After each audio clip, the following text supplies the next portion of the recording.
Welcome to our channel Meena Ganesan. 2024 IPL தொடரோட தோனி ஓய்வு பெற இருக்கிறதா கூறப்படுற நிலையில அதுக்கான காரணம் குறித்து இன்னொரு தகவலும் தெரிய வந்திருக்கு. 2023 ஐபிஎல் தொடர்ல தோனி முழங்கால் வலியால அவதிப்பட்டு இருந்தாரு. அந்த தொடர் முடிஞ்ச உடனே அவர் அறுவை சிகிச்சை மேற்கொண்டாரு. அதுல இருந்து அவர் ஓரளவு மீண்டு வந்தாலும் அவருக்கு இன்னும் முழங்கால்ல தசைநார் கிழிசல் இருக்கிறதா சொல்லப்படுது. அவர் இந்த வருஷம் விளையாடுற போட்டிகள் எல்லாத்திலயும் ரன் ஓடுறத குறிப்பா தவிர்த்துட்டு வராரு. இந்த நிலையில தற்போது அவருக்கு மேலும் ஒரு பிரச்சனை இருக்கிறதா தெரிய வந்திருக்கு. ராஜஸ்தான் ராயல்ஸ் அணிக்கு எதிரான போட்டி அப்போ தோனி இடுப்பு வலி வராம இருக்கிறதுக்காக மருத்துவர்கள் பரிந்துரைக்கிற பெல்ட் ஒன்னு அணிஞ்சிருந்தாரு. அடிக்கடி அவர் சரி செஞ்சுட்டும் இருந்தாரு. அடுத்து சிஎஸ்கே பேட்டிங் செய்யும் போது தோனி ட்ரெஸ்ஸிங் ரூம்ல இருக்கும்போது அந்த பெல்ட்டை மேல்புறமா அணிஞ்சிருந்தாரு. இதன் மூலமா அவருக்கு கடுமையான முதுகு வலி இருக்கலாம் அப்படின்னு சொல்லப்படுது. பொதுவா அறுவை சிகிச்சை செஞ்சதுக்கு அப்புறமா சிலருக்கு முதுகு வலி அல்லது இடுப்பு வலி ஏற்படும். அந்த வகையில பார்த்தோம்னா தோனி கடுமையான வலியோட விளையாடி வருது தெரிய வருது. சிஎஸ்கே அணியில வேற அனுபவம் வாய்ந்த விக்கெட் கீப்பர் யாருமே இல்லாத நிலையில அவர் தொடர்ந்து விளையாடிட்டு வராரு. சிஎஸ்கே அணியில இருந்து காயம் காரணமா விலகி இருக்க நியூசிலாந்து அணி வீரர் Devon Conway wicket keeper batsman. அவர் இந்த வருஷம் ஐபிஎல் தொடர்ல இருந்து விலகி இருக்கனால தோனி ஆட வேண்டிய கட்டாயம் ஏற்பட்டிருக்கு.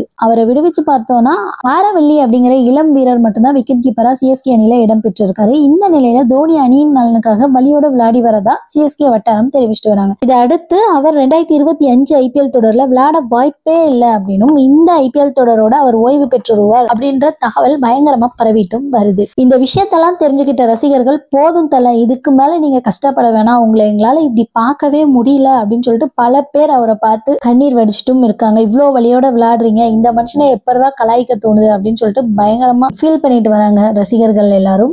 ஒரு சைட் ஃபேன்ஸ் போதும் தல, நீங்க பண்ணதே போதும், இது வரைக்கும் இதுவே எங்களுக்கு போதும், நீங்க ரெஸ்ட் எடுங்கன்னு சொல்றாங்க. இன்னொரு சைட் ஃபேன்ஸ் என்ன கேட்கறாங்கன்னா இன்னொரு டெஃபினெட்லி நாட் வேணும் அப்படிங்கிற மாதிரியும் கேட்டுட்டு வராங்க. என்ன நடக்குது அப்படிங்கறத பொறுத்து இருந்துதான் பார்க்கணும். அப்டேட் உடனுக்குடனே வேணும்னு நினைச்சீங்கன்னா மறக்காம நம்ம சேனலை சப்ஸ்கிரைப் பண்ணிக்கோங்க. அடுத்து வேற ஒரு எக்ஸ்க்ளூசிவான அப்டேட்டோட நான் உங்களை சந்திக்கிறேன். நன்றி. This is Meena Ganesan. வாழ்க தமிழ், வாழ்க வளமுடன்.